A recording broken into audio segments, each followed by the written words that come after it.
Selamat datang di Novel Bersuara. Sebuah cerita yang berjudul Bunda, Bukan Wanita Malam. Episode 41. Oleh autor Kolom Langit. Dengan If sebagai pengisi suara. Selamat mendengarkan.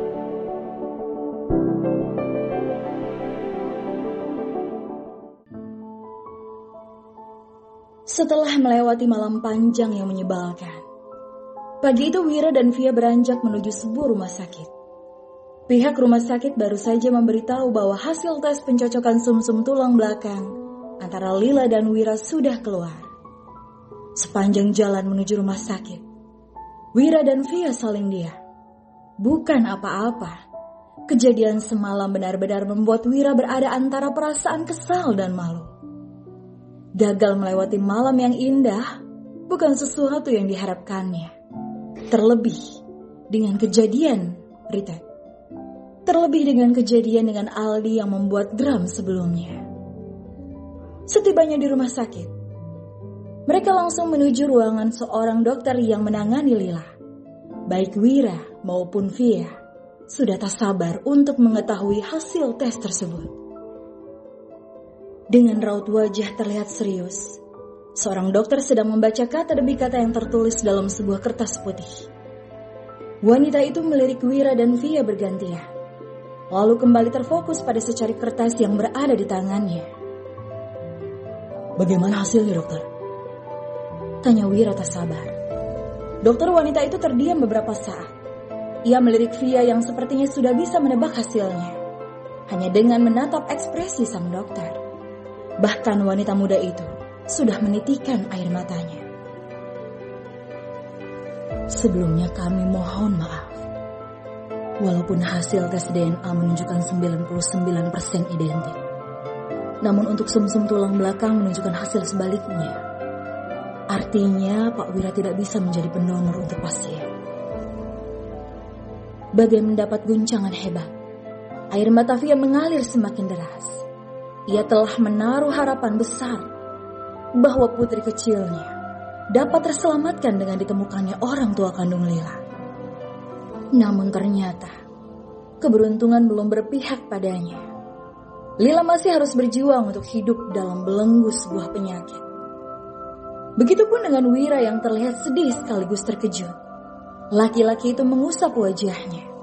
Walaupun sedih, ia mencoba menenangkan Via dengan menggenggam tangannya. "Dokter, apa masih ada cara lain yang bisa ditempuh? Apa ada pengobatan yang bisa dilakukan untuk menyembuhkan anakku?" tanya Via penuh harap. "Mungkin kita bisa melakukan tes pada ibu kandungnya atau keluarga lain yang memiliki hubungan darah. Dalam artian dengan beberapa kriteria, dilihat juga dari segi usia. Maksimal usia pendonor adalah 44 tahun. Karena di atas usia itu ada banyak risiko yang mungkin terjadi," terang sang dokter. Baik Via maupun Wira tak dapat berkata-kata lagi. Kecewa, sedih dan khawatir bercampur menjadi satu. Baru saja mereka memiliki harapan begitu besar akan kesembuhan Lila. Kini harapan itu sirna sudah. Harapan mereka tinggallah Sera. Namun Wira tahu betul seperti apa Sera, yang bahkan tak menginginkan kehadiran anak di antara mereka. Setelah berbicara dengan dokter, mereka akhirnya memilih meninggalkan ruangan itu. Berselang 15 menit kemudian, mereka telah tiba di depan sebuah rumah besar. Wira terdiam beberapa saat setelah mematikan mesin mobil. Ia menatap rumah itu dengan perasaan sedih, memikirkan kondisi Lila dan juga hasil pemeriksaan sumsum tulang belakang yang ternyata tidak cocok. Semua itu bagaikan sebuah goresan muka. Terlebih, penolakan Lila yang enggan menerimanya sebagai seorang ayah. Ingin rasanya Wira memeluk putri kecilnya itu dan melepaskan semua kerinduannya selama 4 tahun.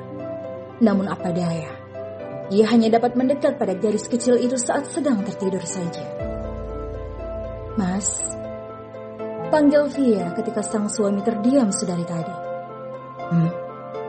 Mas kenapa? "Aku takut Lila akan histeris kalau melihatku lagi." Sebaiknya aku tidak usah masuk.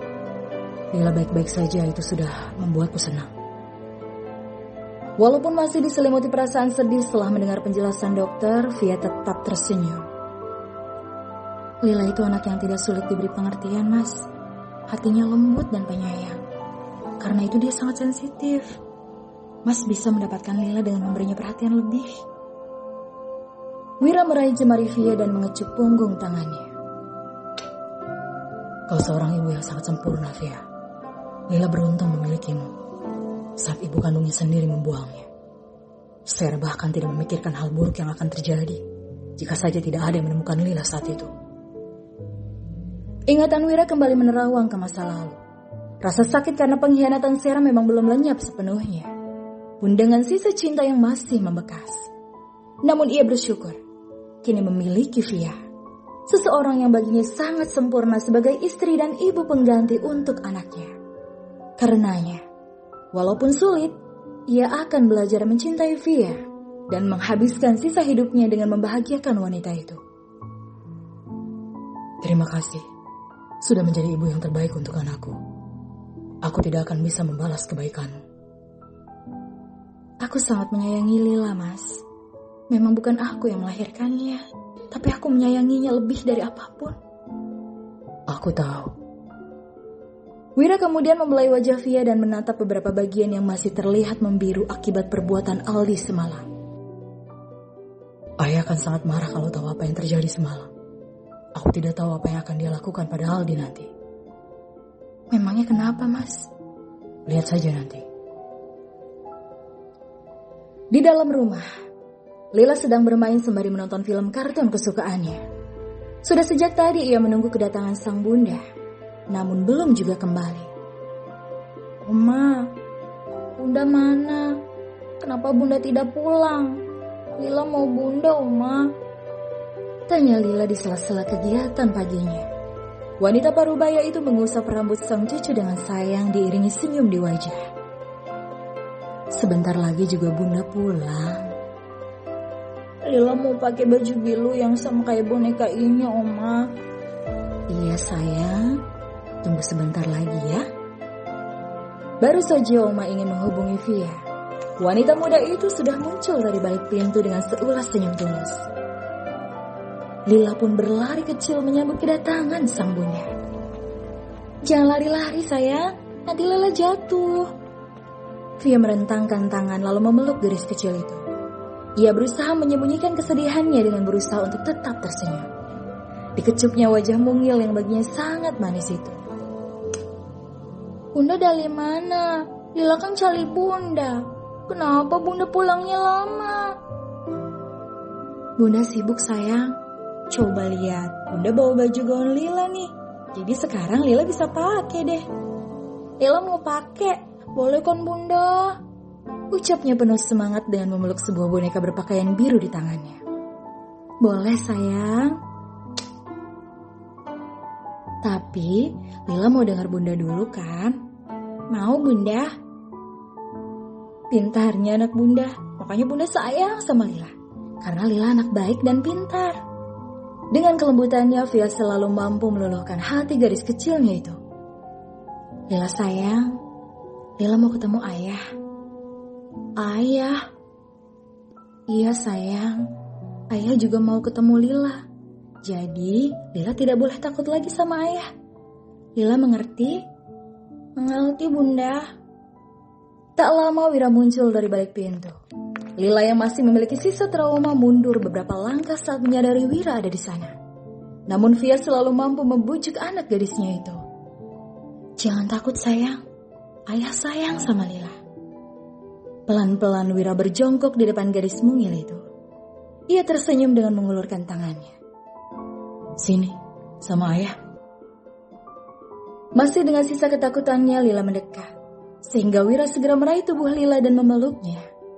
Rasanya begitu bahagia bisa memeluk anak yang teramat dirindukannya. Cairan bening yang sejak tadi ditahannya pun runtuh juga. Ayah. Panggil Lila membuat Wira semakin erat memeluknya.